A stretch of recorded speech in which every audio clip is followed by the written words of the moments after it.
ഇന്ന് നമ്മുടെ ഹോസ്റ്റലിലെ ഓണം സെലിബ്രേഷൻ ആയിരുന്നു. അങ്ങനെ രാവിലെ തന്നെ കുളിച്ചൊരുങ്ങി റെഡിയായിട്ട് താഴോട്ട് ചെന്നപ്പം അവിടെ എല്ലാവരും കൂടി ഇരുന്ന് അത്തപ്പൂ ഇടുമായിരുന്നു. അങ്ങനെ കുറച്ച് നേരം അവിടെ നിന്നു. അത് കഴിഞ്ഞിട്ട് അത്തപ്പൂവൊക്കെ ഇട്ട് കഴിഞ്ഞപ്പം ചേച്ചിമാർ നല്ല അടിപൊളി ഡാൻസൊക്കെ ഉണ്ടായിരുന്നു.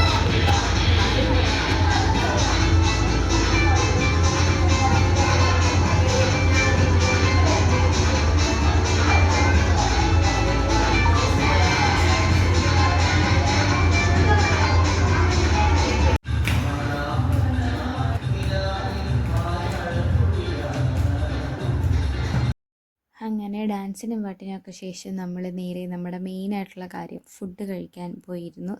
ഓണസദ്യ കഴിക്കാനായിട്ടിരുന്നു. അങ്ങനെ ഓരോ കറികൾ ഇങ്ങനെ തോരൻ വന്നു, ഓലൻ വന്നു, കാളം വന്നു, അവിയൽ വന്നു, എരിശ്ശേരി വന്നു, ചോറ് വന്നു, സാമ്പാറും വന്നു, 2 കൂട്ടം പായസവും വന്നു. വയറ് നിറഞ്ഞു. അങ്ങനെ വയറൊക്കെ നിറച്ചു. നമ്മൾ ഈ പരിപാടി ഇവിടെ വൈൻഡപ്പ് ചെയ്യാൻ പോവാണ്. അപ്പോൾ ഓക്കേടാ.